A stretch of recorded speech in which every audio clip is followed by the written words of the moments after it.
Well, good morning, everybody. I'm Jan Erickson from Stepping Aside, and welcome to Somewhat Daily Tarot and Rune for the 20th day of March 2019. Let me get everything up on the screen here. All righty, cool. Well, hope everybody had a good day yesterday. Did you get a chance to see on the news that chemical fire in Texas? Boy, that thing is huge. I mean, can you imagine what that must look like from space? I'll bet they can see it. I'll bet it's visible. It's that black. The smoke is that, it's dense. I guess they were talking about people being able to taste it, basically. So they really need to, I don't even know if staying in your homes is enough. I don't know. Maybe they need to evacuate the area. I haven't looked today to see on the news. We just got back from our walk, so I don't know. I haven't heard if anything like that has happened, but I don't know if just going indoors is enough when it's that much. But anyway, I'm going to check when I get done here and see what the progress is on that. I have to even wonder if it's out yet because it's spreading throughout the facility, I guess. So how awful. When we first moved here to Central Oregon, we have a lot of juniper, and we were burning our field. We do that every year. Everyone around here does. And we didn't have, I mean, we were such newbies. We were so young. We were in our 20s when we bought this place. I think I was, let's see, we bought it in 81, so I think I was 20. Was I still 22 or was I 23? Something like that. So we were really young. And so we're out there, and the hose didn't reach to this one tiny juniper tree. It was just a small one. But to understand how explosive things can be, juniper has oil, has juniper oil in it. Oil of Cade, it's called. One of the names of it. Anyway, juniper oil is quite explosive, and I know when my husband was trying to put the tree caught fire. He's trying to put it out, and I'm trying to get the hose over there, and he's hitting it with a blanket. I mean, it was just ridiculous, And he just had to stand back and let it go. And that little tree, and it wasn't very big. I mean, it wasn't even 5 feet tall, and it exploded, literally exploded, and let off black smoke like you'd see from burning tires, or like from this fire, this chemical fire that they've got going right now in Texas. And so, we learned right away a healthy respect for it. And then I knew this family, this gal, she had her burning barrel going, and she set the tree on fire, which then spread, and not on our side of the highway, but the other side of the highway is where this happened, the main highway coming into our area. I don't know how many acres she burned, but I think 7 homes went up, and it was really bad. And my husband was in it. He worked for a well driller at the time. In fact, a well driller lived next door to this lady and was actually trying to help her put this out. And then the fire department got there and did some things that they shouldn't have done. And anyway, so more actually, at least according to my friend, it was his opinion that more happened than should have. But be that as it may, my husband was there and at work, and the son of his boss and he were in one of the trucks, and they got stuck in the middle of the fire, and they couldn't find their way out, and suddenly they did. But anything could happen. So we learned early on moving here, just how fire can be. So watching that, it brought back a lot of memories of our own experiences in it. So to see what people have went through last summer. Central Oregon has a tendency to burn down every year. We always are. I know that's kind of an exaggeration, but not. I mean, we always have fire here, and not just one, but many. And so it's not uncommon for there to be smoke in the air all summer long. In the last couple of years, 3 or 4 years, it's been that way to the point that you can't go outside. So it's been really interesting around here. The West Coast just seems to burn up every summer. But there's no change in the climate. Although I think I'm beginning to, I read an article, and I've seen it a couple of times, but where the Native American elders are convinced that we've experienced a planetary tilt, a little bit of a shift on the planet. I'm not sure when they say it happened. I seem to have the memory that it was recent, like just maybe a couple years ago. The sun is in a different place in the sky. My husband and I have been noticing that. You cannot be out here, at least not in Oregon. You cannot be out in the afternoon. The sun is too hot. Now granted, the fact we're up at 3,000 feet, right? But at the same time, I've been hearing this from other people around the state that there's something different, and there's something different about the afternoons now. And for us, we have to go under shade. We might still be outside, but we have to be working outside under the shade. We can't be out during the afternoons now in the summertime. It's exhausting, and your skin actually burns being out in it. So something's different. Plus, the sun is also whiter. It's not yellow anymore. It's white. So how did this happen?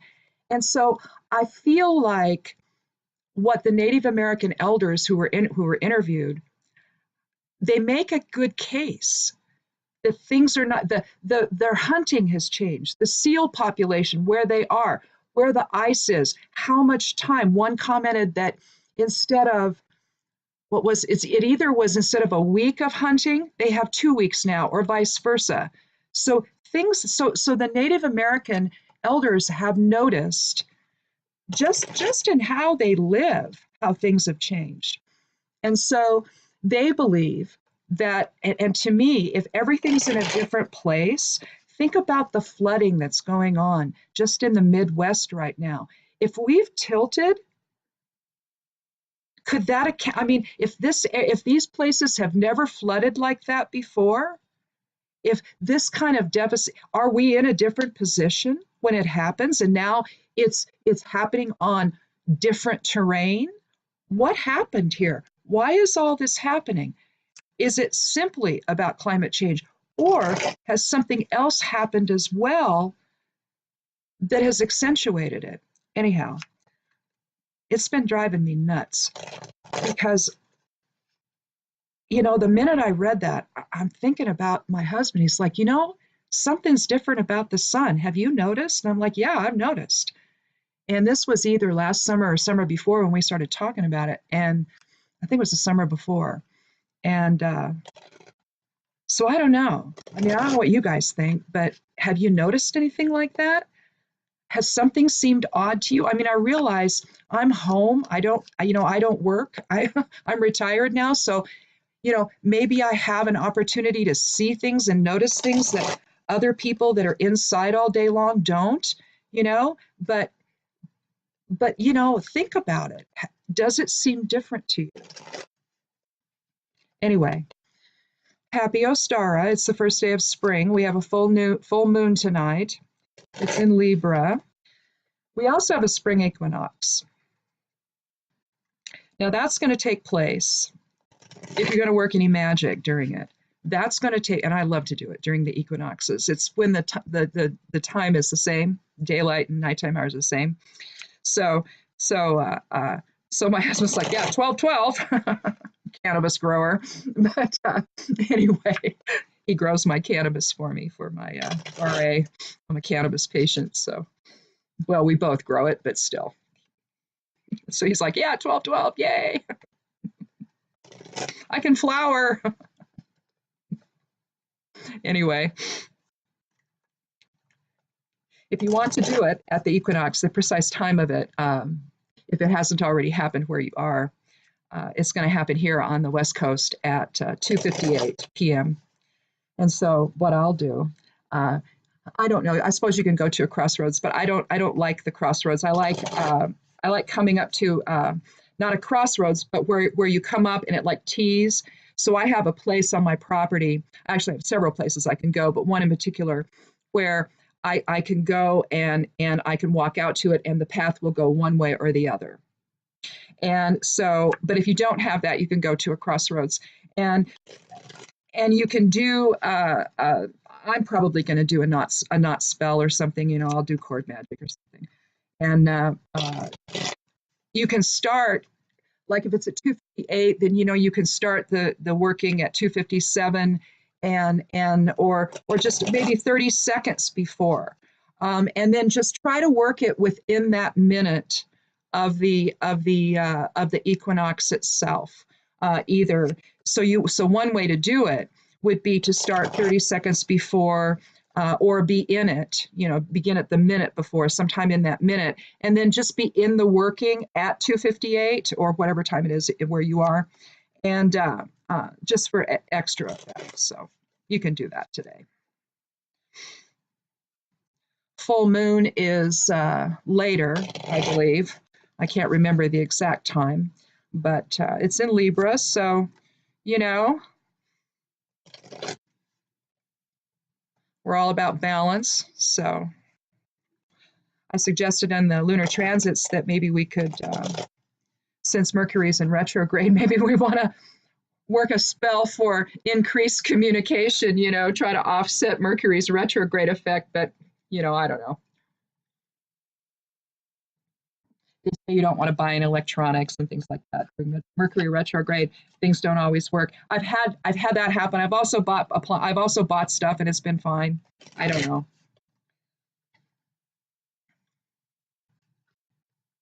I guess you can just sort of err on the side of caution, though. So anyway, we have today is a 2 energy being the 20th day. And so that again is balance. So a wonderful day for the equinox, isn't it?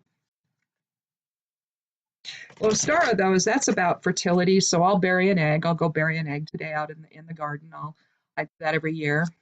And I'll go out to the chicken coop and get a freshly laid egg because they're laying. Yay! And I'll get one of those and I'll go bury it out in the garden to mark spring's return. So if you're going to work magic tonight, also you can also do things that reflect that, the whole anything surrounding fertility. If you're trying to, maybe you could work a little love magic. Maybe you could just anything that's about gain and about starting something new. If you're trying to get a new project off the ground, or maybe you're starting a new job or something, or something, anything that you know, this is the time where things come back to life. So let your magic reflect that. So let's count 13 and see what we have for today with the first card.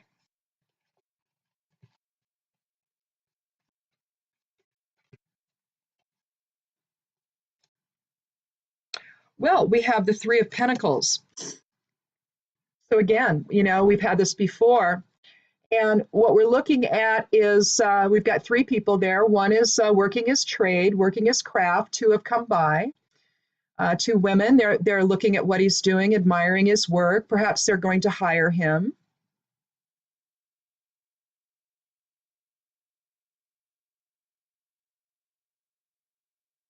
But this is just a lovely card. You see 3s presented everywhere, don't you? From the archway to the triangle at the top, from the whole archway itself. So in a sense, you've got 3 archways there, the overall one, and then the 2 in the down below it.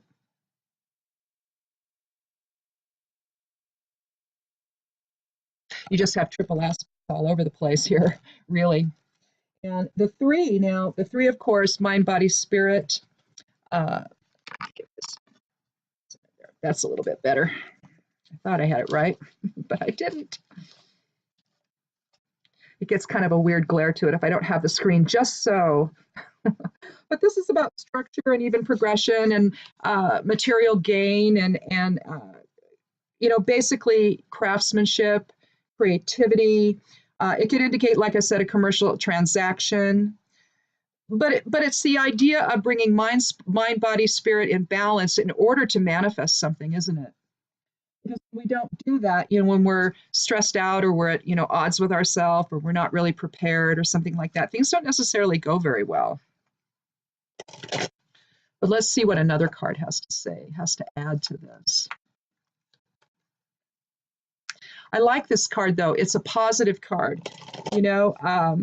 He's clearly spent the time, necessary to learn his craft, and clearly people are interested in what he's doing. So, maybe that's something that you've been doing. Maybe you've been planning for your future. Maybe you've been in school. Maybe you've been in college, or maybe at a trade school of some kind, or maybe an apprenticeship.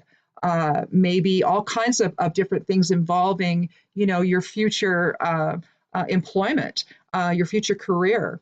So, but I think what the reason for the three, I think the whole meaning behind the three, though, is to understand that you have to be in alignment when you're doing that. You can't, be drawn and scattered everywhere. I've seen people who, in a business, will become so scattered about. They've got way too much going, and they can't devote enough time to any one thing to do it justice. And so I think and that's why I think the whole notion of mind, body, spirit alignment, when it comes to creativity and learning a trade, or applying your trade, or learning a craft, everything's got to be in alignment. Otherwise, nothing's going to gel, and you're not going to learn what you need to learn. So anyhow, let's do another card.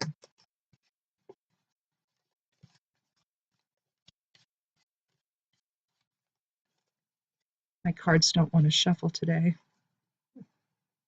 Well, we had this one yesterday, and I'm just going to let it go again. Sometimes I'll just say, oh no, and I'll put it back. But the Seven of Cups, again, we talked about this yesterday, and I don't interpret this as having your head in the clouds, okay, or that you're having unrealistic dreams.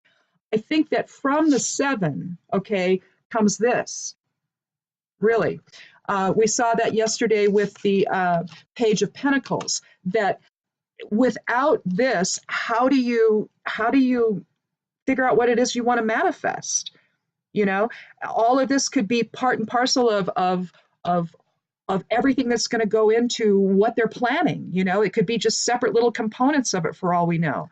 So to dismiss it as something that is, silly or anything like that, I think is reflective of more of a patriarchal tone than something that encourages original thinking or innovation or anything like that. And so I think that what you see here, the 7 and the 3, that comes to 1. That's going to be a 1 numerology. So you're looking at new beginnings. And so from all of these ideas come this wonderful moment where he's working his trade and people are coming by and admiring it and possibly hiring him to do something for them. So, but let's see what another card has to say.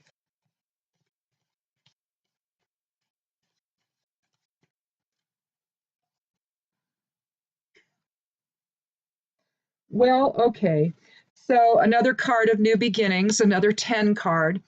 However,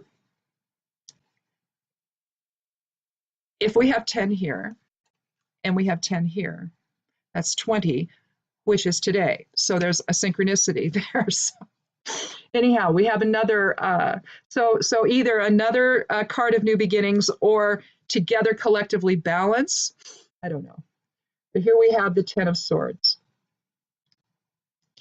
So we see a guy dead on the ground, 10 swords piercing his back. The sun is likely setting. You can see the night sky above. Really bland colors everywhere otherwise. It's like, there just is nothing more that can happen, is there? It's all there. And it's all sort of there. And we know there's no more illusion. We see what it all is now. So whatever was happening in our lives, we just have to let it go. And it's time now to dream new dreams. Dream new dreams that result in something better.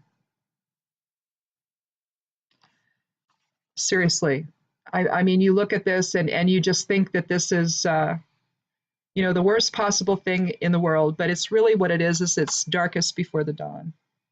I mean, that's really what it is.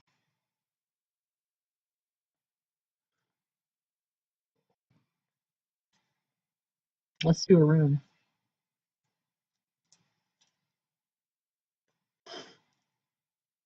I mean, in a way, here we are on the equinox, and we're and the first day of spring and all of that, and Ostara, and we're talking about everything new, everything. Read the regenesis, the rebirth, regeneration, rejuvenation, all of that, of the new season, and birth and happiness and love and all of that, and then you get this, right? Yeah, but it's actually a good sign. It's like, yeah, that crap's over. So it's time now to live life in balance with the seven and bring our heart in balance and allow ourselves to take that risk into something new, to generate something new. This is the time of the year for it. And who knows, you might end up with some income out of it.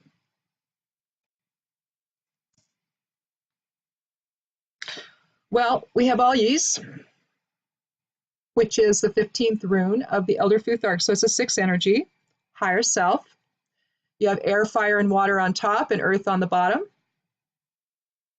Kind of looks like an elk antler. This is a higher self rune.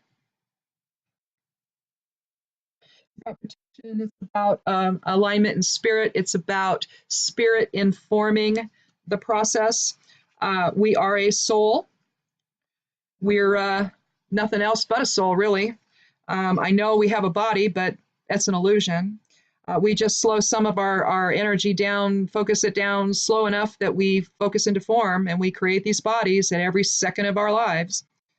And so that's energy coming. I mean, if you want to do a direction, I mean, it's probably this way, but it's probably expanding outward. But if we want to think about it in terms of a vortex, this kind of looks like a vortex coming down into form, doesn't it?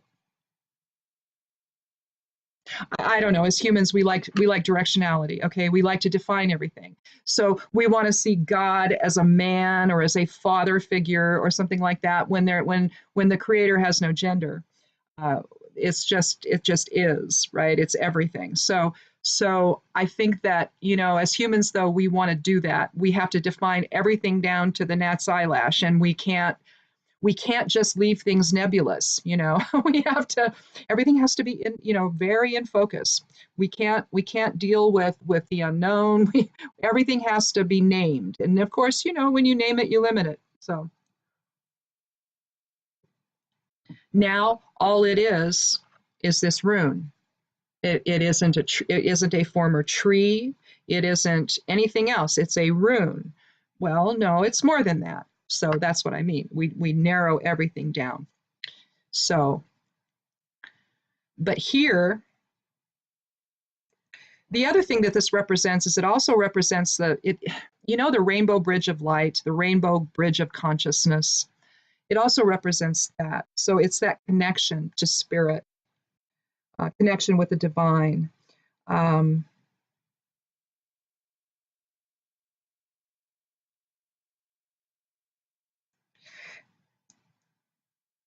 but basically, what you're looking at here, it's one of those runes of well, it's considered the rune of activated higher consciousness. So or the guardian rune of activated higher consciousness. And realistically, it may be more so than any other rune in the Futhark, because of that movement downward. There's another thing that I wrote down in there. It's 2 sides of the same swan, and I still haven't figured that one out, unless what they're saying here, if you're just looking at the 2 outer uh, lines at the top, you could think of it visually as the neck of a swan and 2 sides of that. So 2 sides of grace, maybe.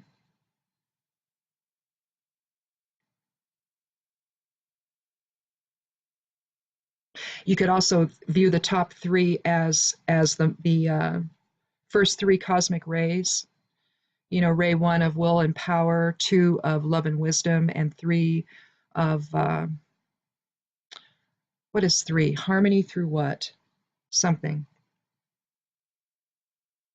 No, that's not right. That's not right. Well, now I have to know.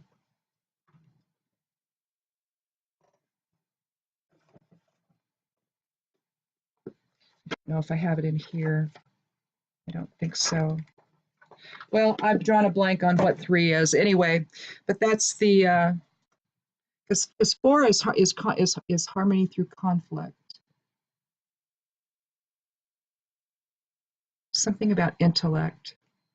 Well, anyway, totally spaced it. It was there and like left right then. Anyhow, but that's what it reminds me of, is those upper three cosmic rays. They're more of the soul rays and the monadic type of rays versus the rays that sort of deal with our actual manifestation into form. Um, so there's that as well. And I really think that it's the one that really describes who we are as spirit, because you see the top part is more heavily weighted than the bottom part. And so that should tell you then that it's spirit that truly informs everything and that creates everything. But then, you know, we get caught up when we're here. And then we have to learn that this happens and that we have to have a different perspective on things.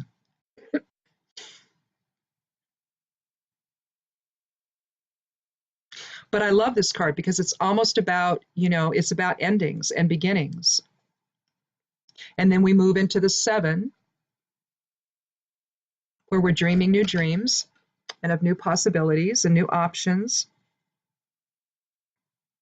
You know, some people think that this indicates stuff that, you know, you're fantasizing about, stuff that you want, you know, luxury and wealth but what's wrong with that? What's wrong with when you get a new job or you're going to college and you're planning for your future and you know maybe you're going to become a doctor or a lawyer and you know you're going to make a lot of money.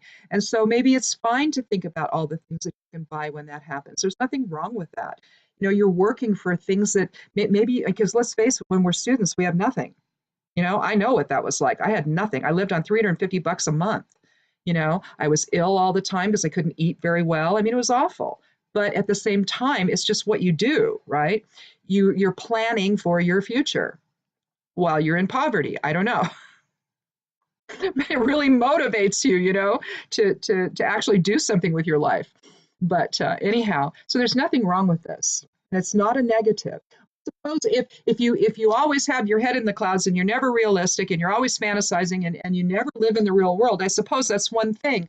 But I just don't think that's what this is. I think that it's what happens when you then decide, I'm going to do something else with my life, and you go and you do it, and something positive happens. And so I think, and I just think that we have that creative ability. I think that this time of the year, it's even more evident because we see signs of life. I mean, you know, out of the snow, daffodils are coming up, you know. How is that possible? Well, life finds a way, doesn't it? And how does that happen? Well, it's because as souls, we're creating this. The creation is from outside of what we see. What we see is just the manifestation of it. And that's what I'll use is saying. Let's manifest from spirit. Understand that power that you have to manifest your dreams.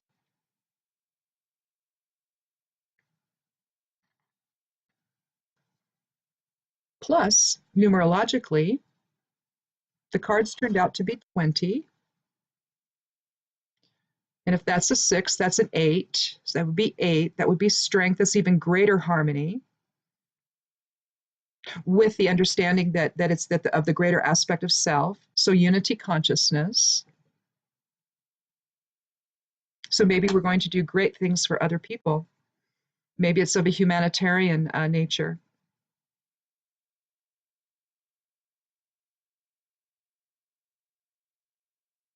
Hmm. Maybe people will do what they did with. Do you remember when it wasn't this last time that the South got pummeled with hurricanes and they had all the flooding and all of that? Was I think it was before the year before that, and we had all these caravans of boats, guys with their fishing boats, and they all went. It's like when Katrina hit. Uh, I knew people that I did business with. I had one guy that I did business with. Uh, he shut his business down for like 3 weeks, and he and his crew went down there and helped. Um, I don't know. This could have a greater meaning than just simply on an individual level. Maybe this is about going and helping the folks in the Midwest once they can kind of figure out how, what's going to happen there. The waters are going to recede, but at the same time, it's going to be a mess. And so they're going to need people to come and help. Typically you'll see people like from different power companies going and gas companies and whatnot, um, electrical places, they'll go and they'll help to try to get the grid back up and the power back on.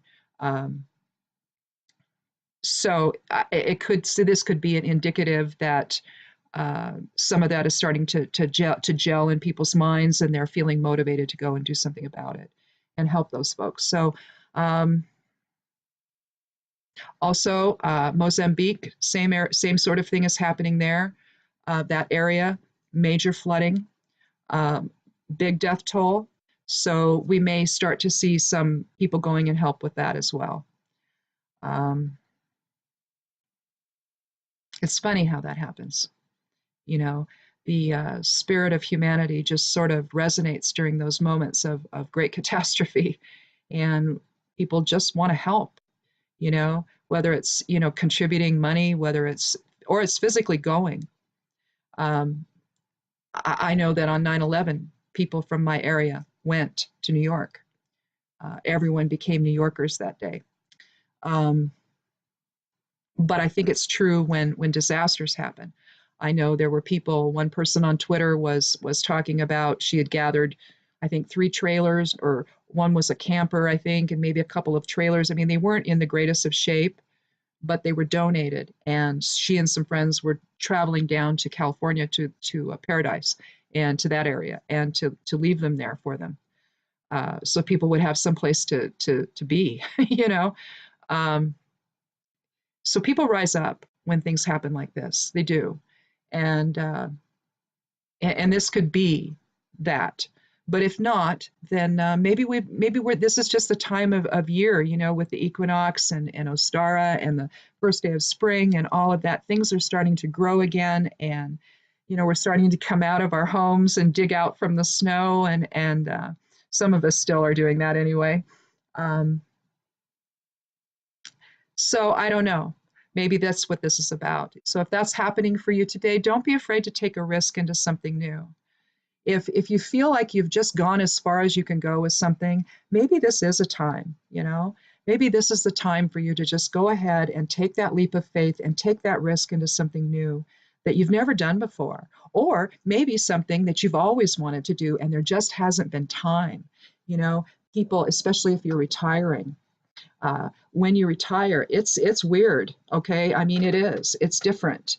I retired a little younger than I would have, because I retired with my husband, and I it is odd. You don't feel like you're done yet, so you feel like you still want to do other things. And so, I started my blog in 2012.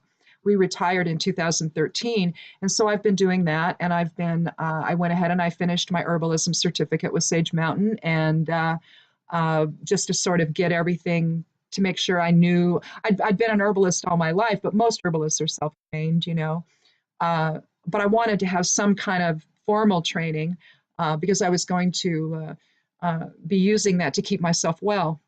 And after I healed, my RA with cannabis. But anyhow, we've tried new things. We've become beekeepers. And that's been interesting because, you know, it's sad because we have to replace our bees every year. They die out.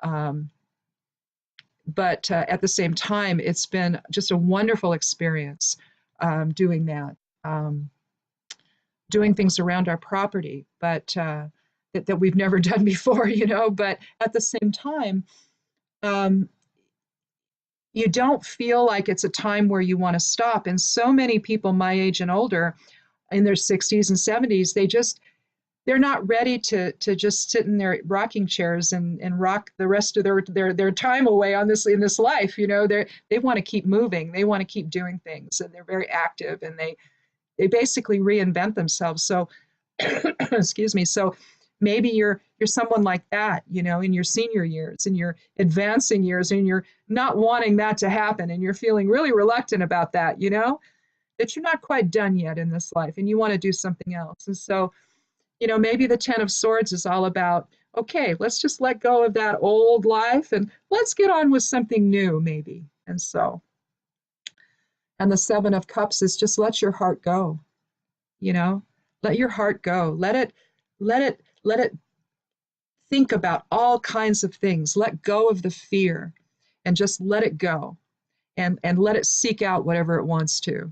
And then who knows, maybe you might end up with a little bit of income, which we can all use in our old age, since, you know, what's his name wants to take it all away from us. Oh, yeah, let's reduce Social Security. Let's reduce Medicare. That's great, isn't it? Let's mess with the veterans in their old age.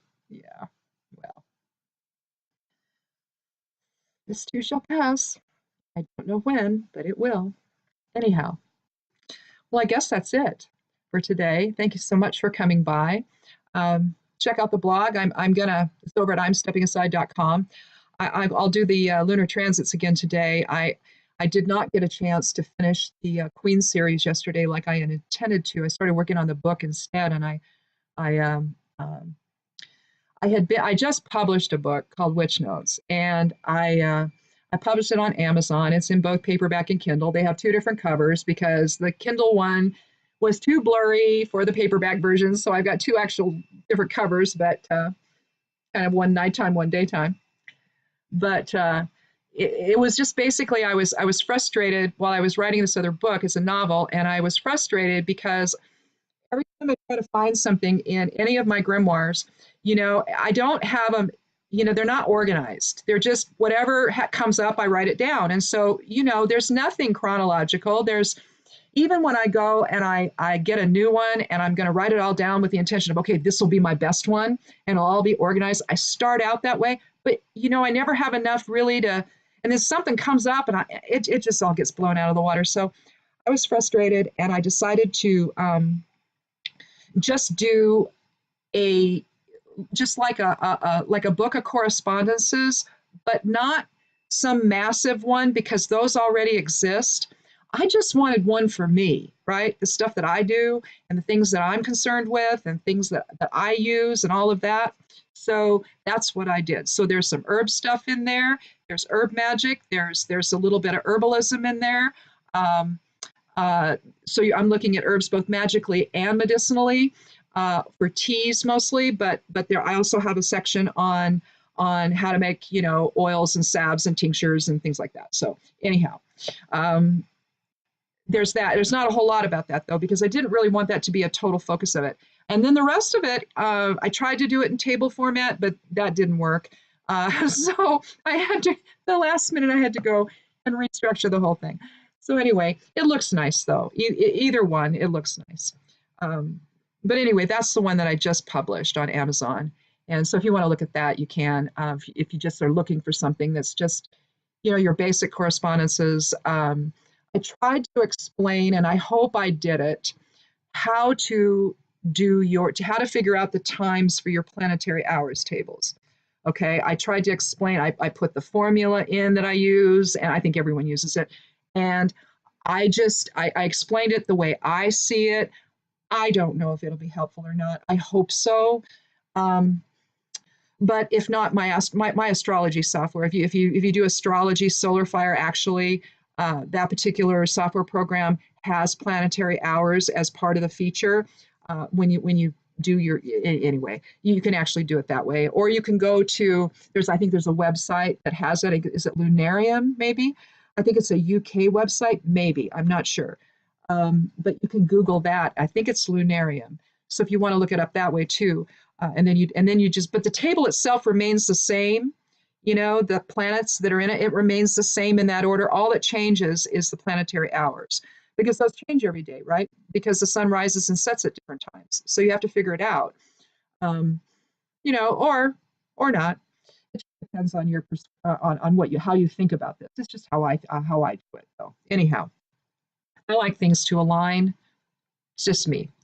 But that's what it is. It's got tarot in it, runes, geomancy, some astrological stuff, just, stones, color, candle, incense, charm bags. It's got stuff like that. It's got magical methodologies. So there's some of that. There's some Latin in it. Anyway, it turned out pretty well. I liked it.